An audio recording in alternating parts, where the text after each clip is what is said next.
Hello. Well, I don't know whether to say hello, guys, because I don't know whether I'm gonna upload this or not.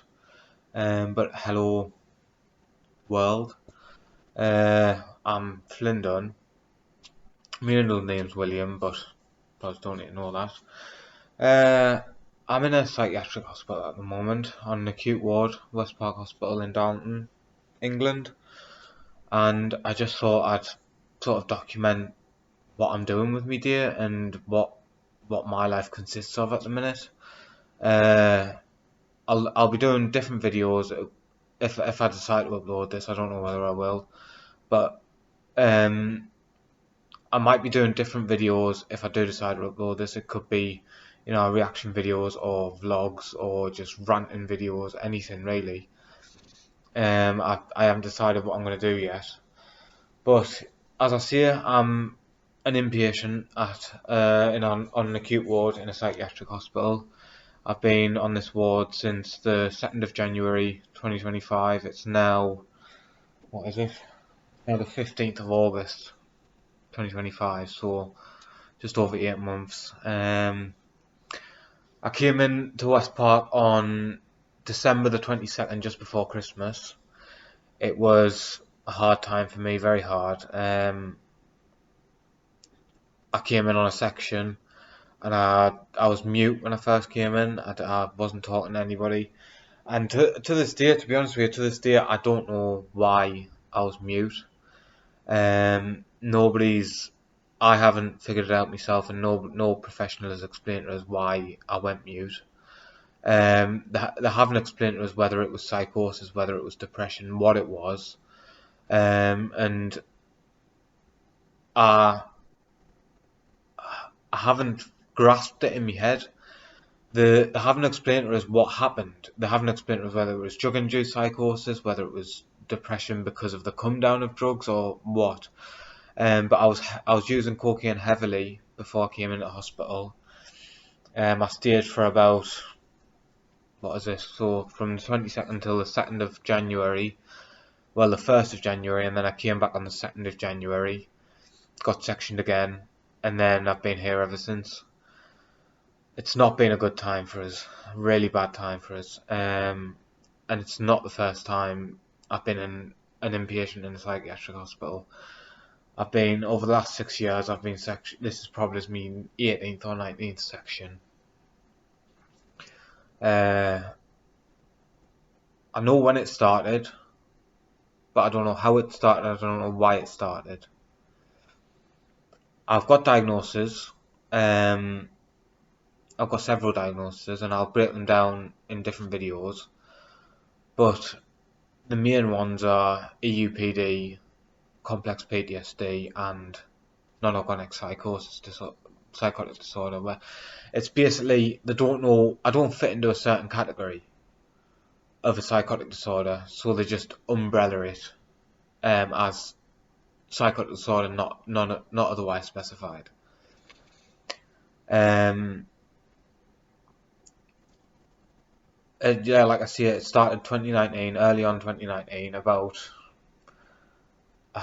must have been about June time 2019, and I became unwell, and I was very depressed. I started self-harming, and I ended up getting admitted to Ferndean Children's Hospital, CAMS, on an informal. I was informal, and to be honest, I didn't know what informal meant then. I thought I had to go to hospital, so I went, and I didn't know I could leave at any point, so I just went.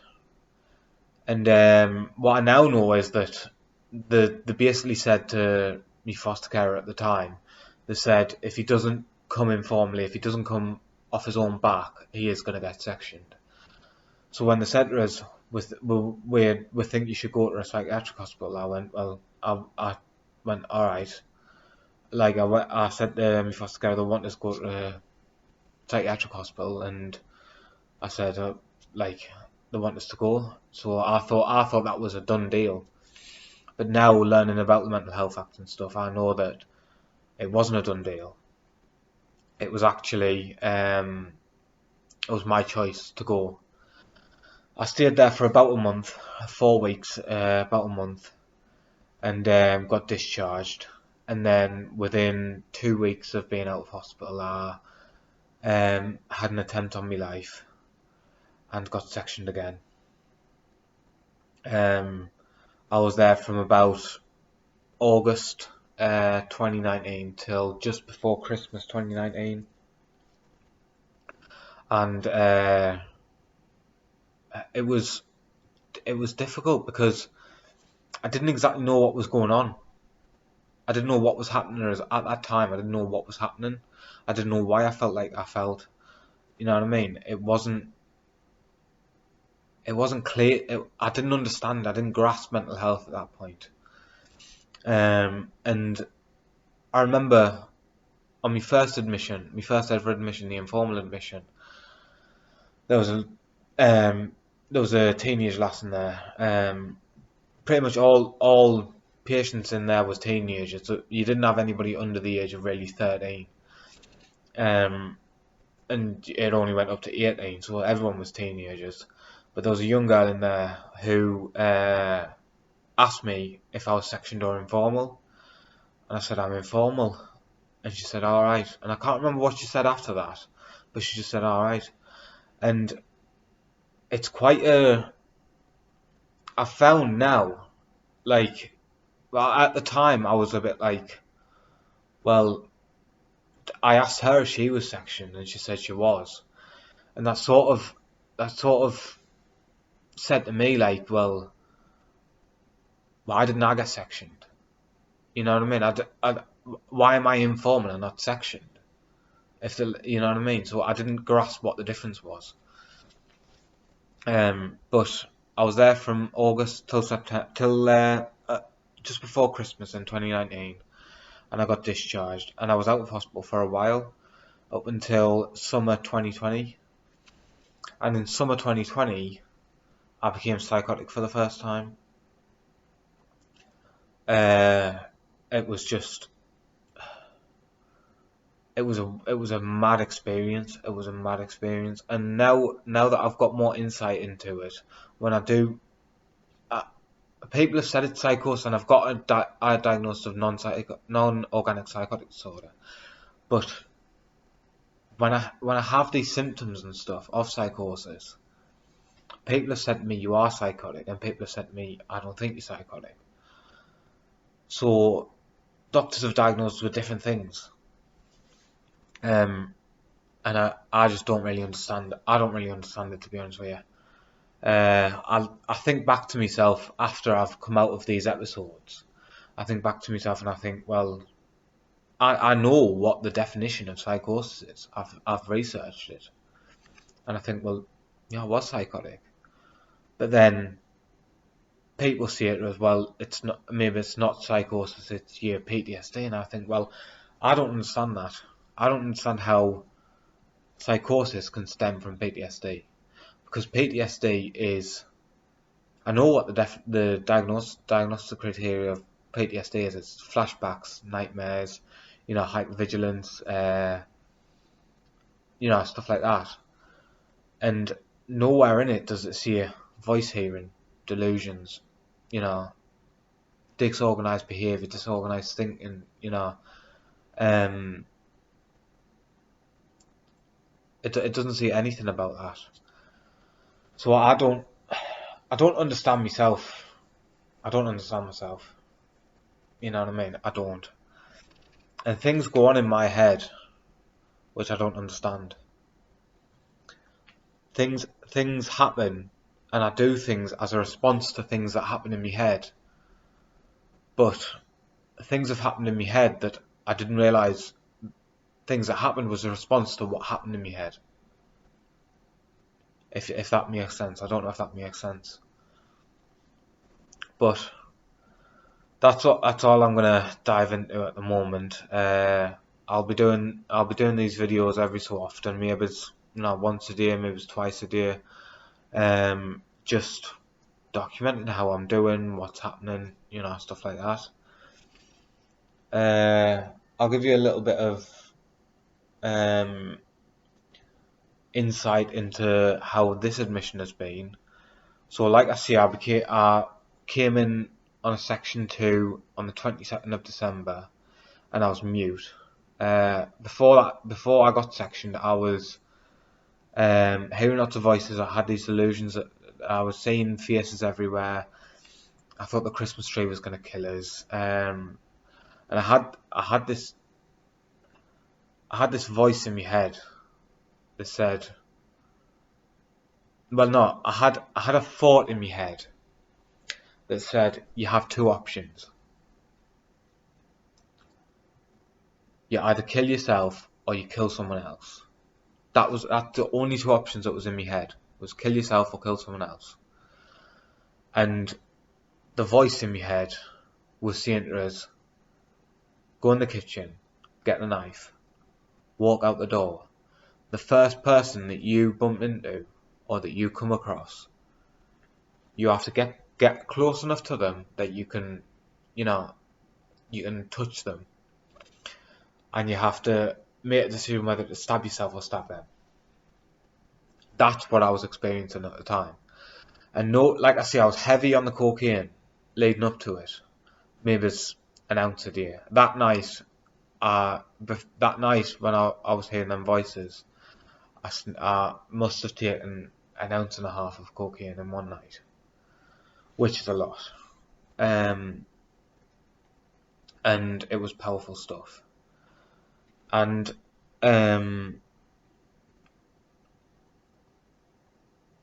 I rang crisis team, and they made an appointment at Lanchester Road in Durham.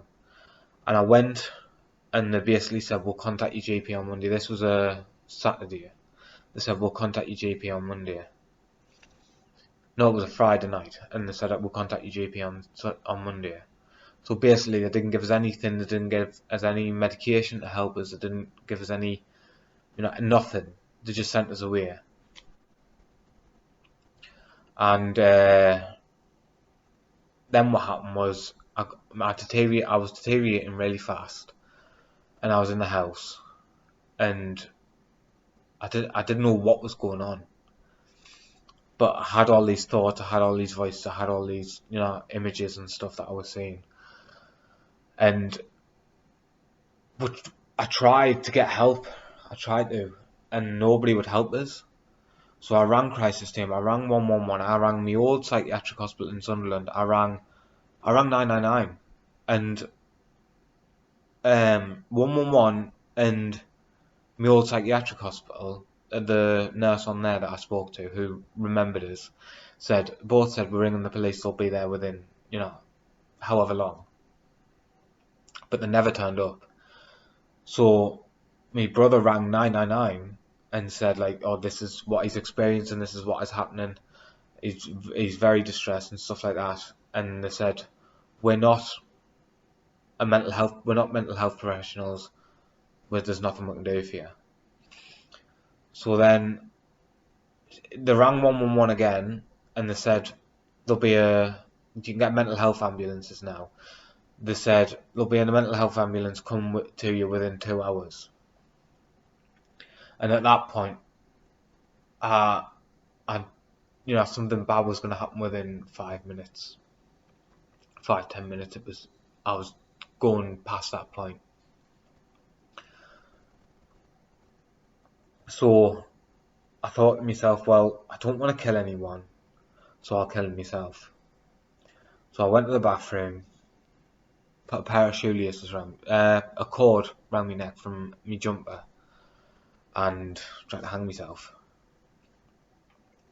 My brother had to kick down the door, come in the bathroom, and he didn't realise that I'd had something around my neck.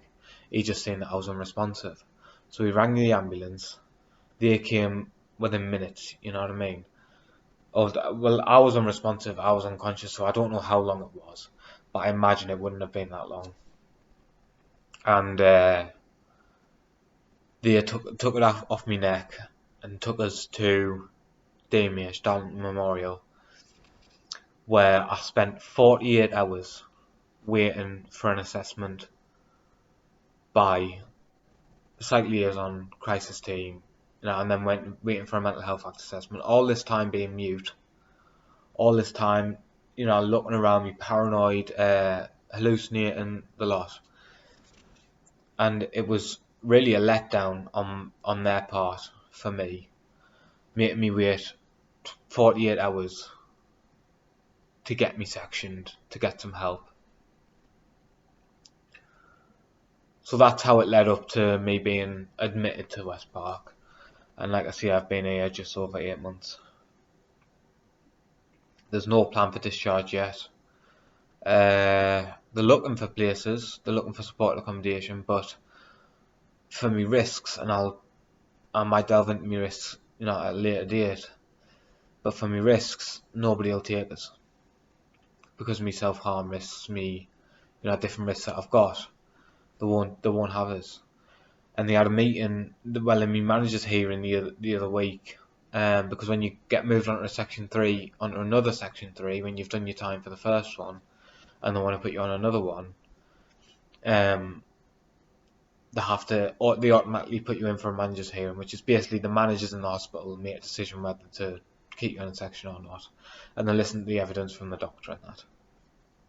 And the doctor and the nurse in the manager's hearing said, right now there's no plan for discharge. They're looking, but there's not even a place says we'll come and see him or anything like that. They're just completely saying no, we're not having him. And they said they had a meeting a week before that with all the higher ups and that, and said we can't discharge him homeless, he's too risky. So I'm here until they finds a place. I doubt I'll ever get off the section until I'm discharged. I've got my tribunal coming up next week. But I doubt I'll ever get off the section until I'm discharged. But I'll keep you updated, and I'll do different videos, and this is just, an introduction to my life, basically. Right, that's it. Bye.